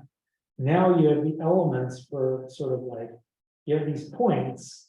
And I think you can think of the PM network or maybe the medial temporal network as being this graph paper that you plot these points on. And based on the systematic neural connectivity in, say, the parietal cortex, you can start to make inferences about relationships between those points in that. Okay, thank you. Can I ask the last? Yeah. I want to bring you to, childhood, right? Because a lot of these networks that we talk about are formed and, established somewhat when we are adults, right? But once upon a time, the hippocampus was not ready, the prefrontal cortex was not ready. So what is your sense of where does, how do the things form, how do they maintain, how do they change? Yeah, that's a really good question. There's a bunch of, you should really be answering this question. I'm curious to hear what you're saying. Well, I was going to go into infantile amnesia as one thing, which is that kids have this amnesia. What is it, age of 7 or something? That Bauer says that it's like that's when it really is definitely reliable. But it's weird because kids have some kind of rudimentary episodic memory before them, but they don't seem to be able to hold on to episodic memories during the time. So it's a weird puzzle, right? My belief, which is just one of many, but my belief is if your neocortical representations of events and of self are dramatically changing, and the literal wiring of networks like the default network are changing dramatically during that time period. If you wanted to go back to that mental context, you couldn't get there because it would be like you had two islands connected by a bridge and then you demolish the bridge. Well, how are you going to get back to that island? Now you're stuck. And so I think some of it, to me, some of it has to do with just the fact that you're doing so much remodeling in the neocortex that, I think this is related to this idea of development of self and semantic memory and so forth. But this idea that if a memory, episodic memory is basically this context and content that's glued over some structure, if you just sort of lose the structure, then all you have are a bunch of little bits and pieces. And even those bits and pieces are unrecognizable anymore, you know? Or they kind of just fall apart, you cannot really find the two fragments. Yeah, yeah. And you know, maybe it's possible people have some kind of a weird sense of mental time travel with those first few years, even if they don't, like, you know, if you're shown the right distinctive cue, maybe they could get some kind of a sense of that, even if you can't retrieve the memory from it. But I mean, I do find it very puzzling that kids have to use some kind of single trial memory to learn. You know, it's not just this multi-trial memory. And that's what we think of as what episodic memory is for. But they seem to lose it, you know. Meanwhile, you have this reminiscence bump for adolescents that sticks with people forever, you know. So what's up with that?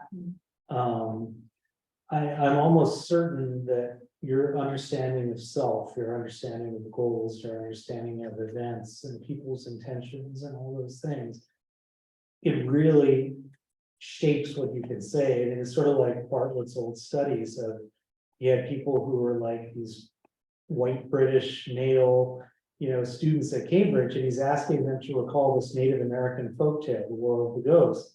And so they remember a canoe as a boat, you know, and the reason is they didn't see canoes. And so they just didn't have that, you know, knowledge base that allowed them to really easily reconstruct that attribute of the memory. And that's probably what happens when your knowledge base dramatically reforms like that. Now, all of a sudden, your whole way of remembering is different. The Lego pieces that you have to work with are different, and you probably just can't get there anymore. It's also interesting because the sense of time is altered by in childhood, right?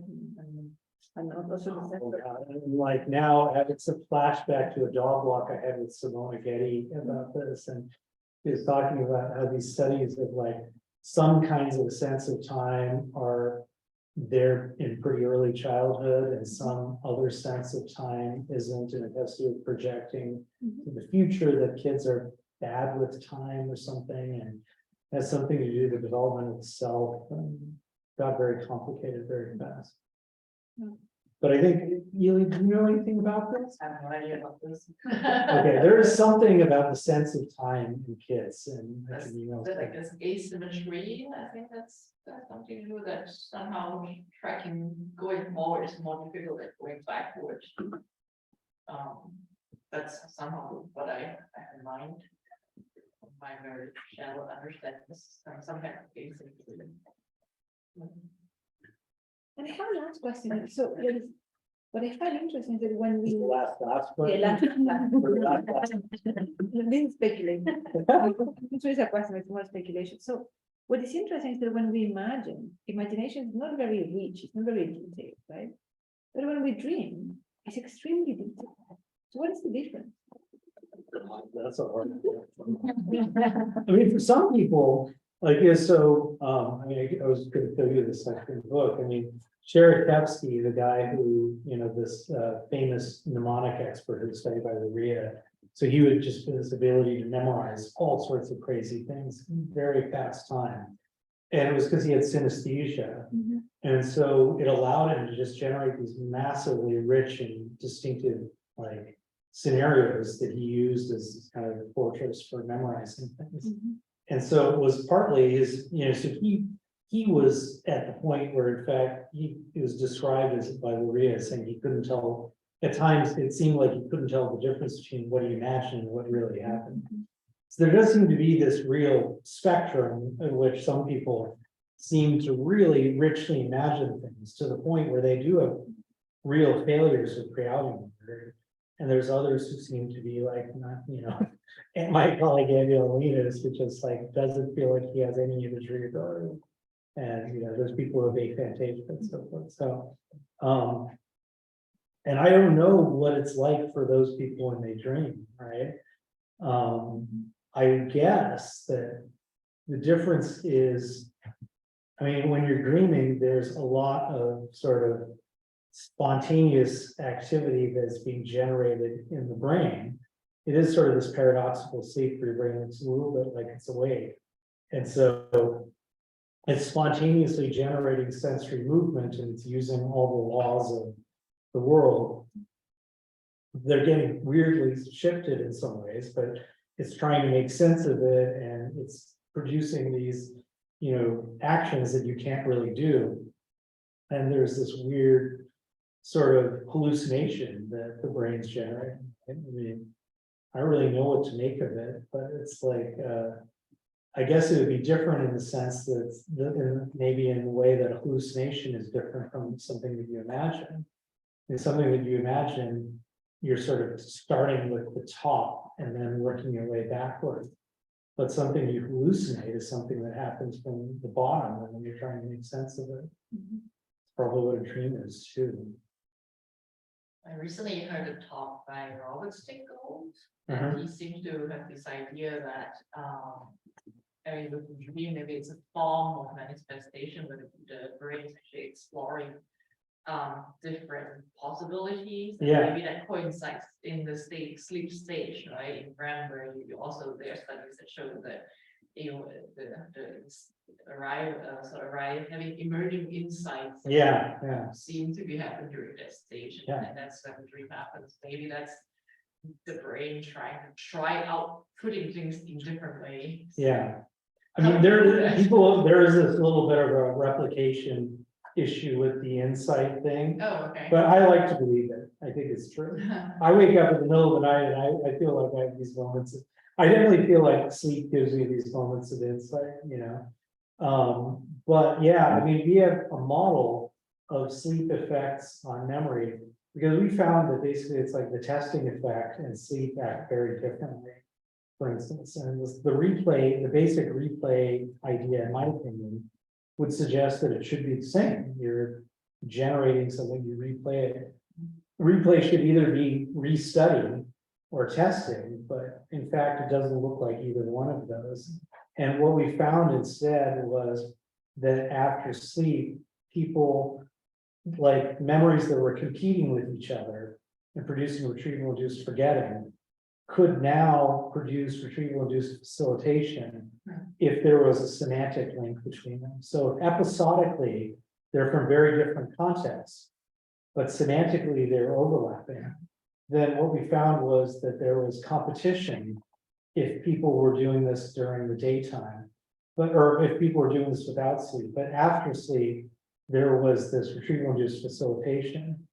And so, yeah, our model is basically saying that during sleep, the brain is free associating and taking things that happen at different points in time, which episodic memory wants to say, hey, these are totally different, and allowing you to pull up connections between those things that happen at different times of day or different months, different years, and pulling up connections between them so that, and that's kind of the McClellan model of sleep consolidation, is that essentially you interweave memory. It was never supposed to be, in my opinion, it was never supposed to be about having having memories consolidated. It was really about taking weird outlier information and accommodating it within the structure of knowledge that you already have. That's probably that would be my kind of version of Stickles' idea. So the term replay is kind of misleading, right? I think so. I don't even know how important replay is, I mean, I guess I'd like to be a contrarian.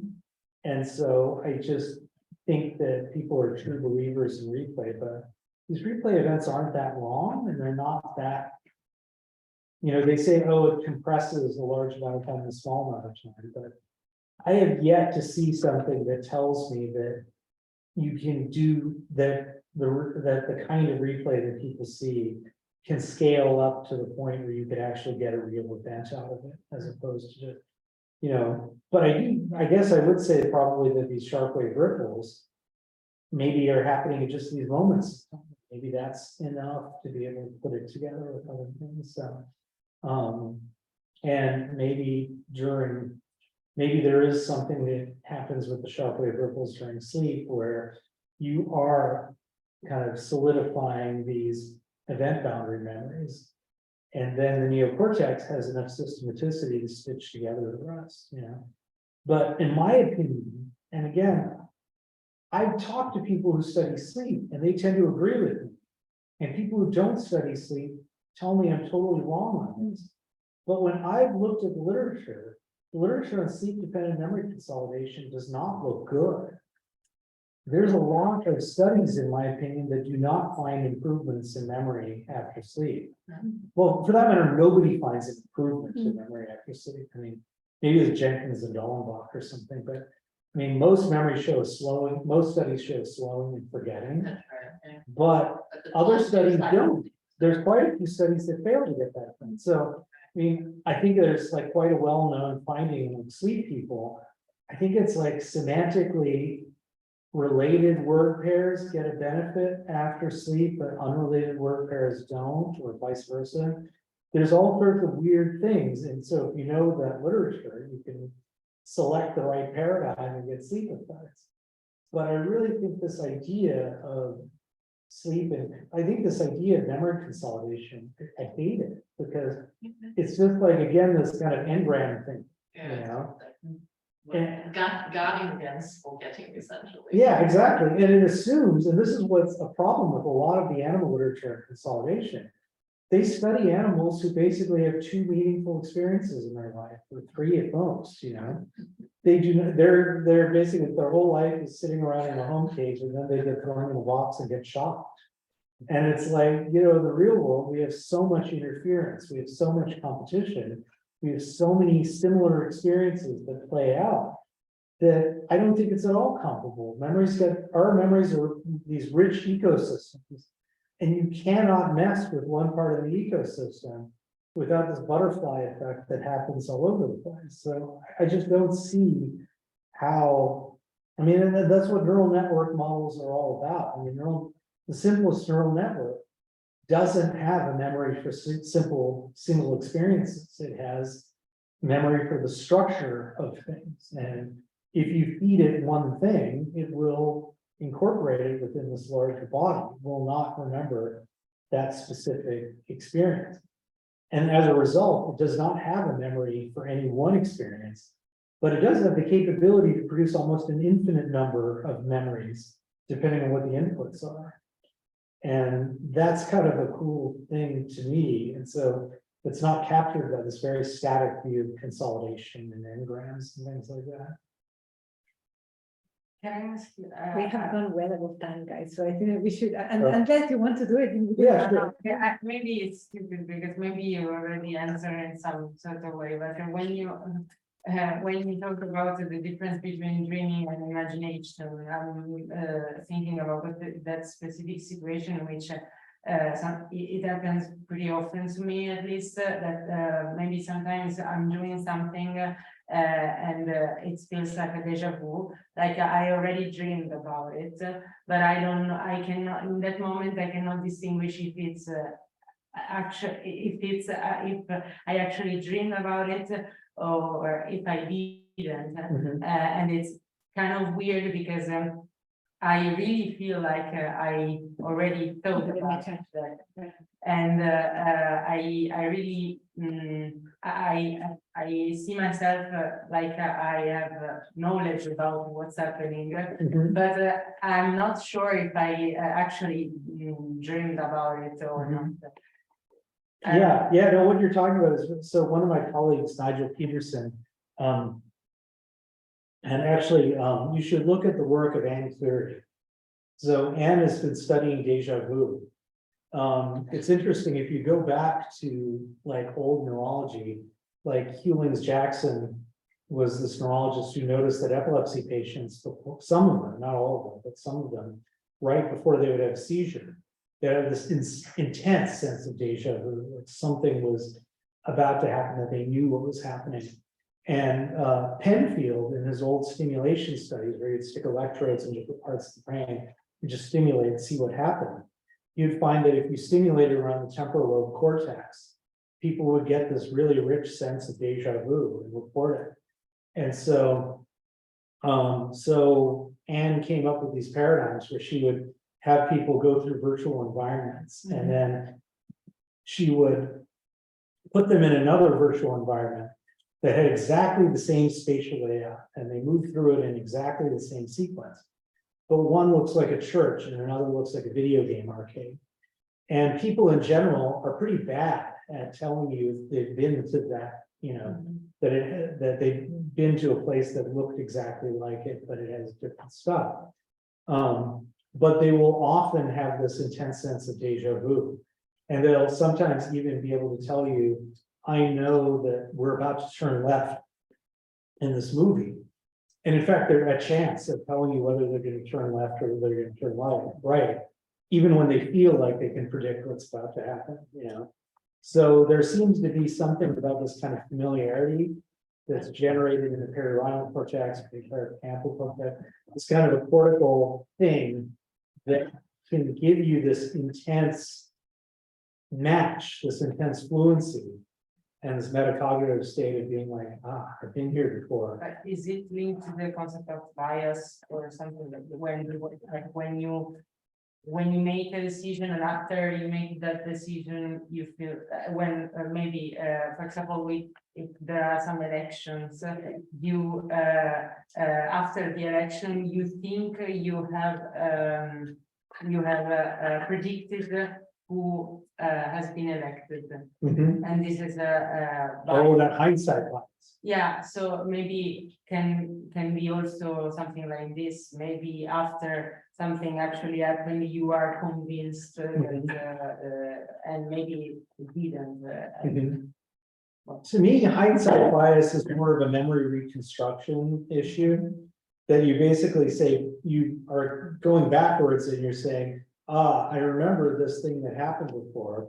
But now you put together the story, and your story is that, your story is based on your perspective and your story is based on your knowledge. And so if you know something at this point in time, it's perfectly plausible to think that you knew it at that point in time. And so that's where people's imagination kicks in and they start to tell themselves stories about that. Plus, it tends to be self-serving, so there's this perspective issue where people have the motivation to make themselves look good. People tend to be, there's a statistic I love, which is something like 90% of people think that they're above average drivers. So, Or coaches. yeah, or anything, right? Even though by definition should only be 50%. Thank you, sorry. Yeah, no problem. All right, I think, do we have anything more in the Q&A or? I think Maria had one question, but if she's still in the. I thought I finished it. No, she had a second one. Oh, open. Go to us because I asked her to email it to you, so that, you don't have to take it, but if you feel like. Oh, well, I just answered actually, Deja. Okay. Yeah, false memories, I think, is something else that seems to be related again to this idea of, people have false memories. I actually don't even like, I do use the term, but I don't like the term false memories because I kind of like think of memories like painting, it's like, they're not true or false, they're just paintings. Some paintings are photorealistic, some paintings are like Picasso craziness or Jackson Pollock, but they're all sort of this weird reflection of real lived experience and creative imagination and perspective and knowledge and all this stuff. And so, I think that's so a false memory, most of the time when you look closely, people don't typically confabulate, and they don't typically say, come up with something that's identical to like a hallucination or delusion. So most of the time when people talk about a false memory, they're stitching together elements of true memories. And this is true even in Beth Loftus's like Boston Mall studies and stuff. So I think it's really much less, it's more of a memory monitoring issue. And it has to do with all these things about memory updating and things like that, as opposed to truly having an engram for something that never happened, right? And I think that's why it's important to distinguish between these little components of memory representation versus the memory that somebody constructs. Could you stop the recording, Charan? Because think I got. I can start to share. Yeah, but is the recording? Is it not? I need to stop. Can you stop at the bottom? There you go. Yeah.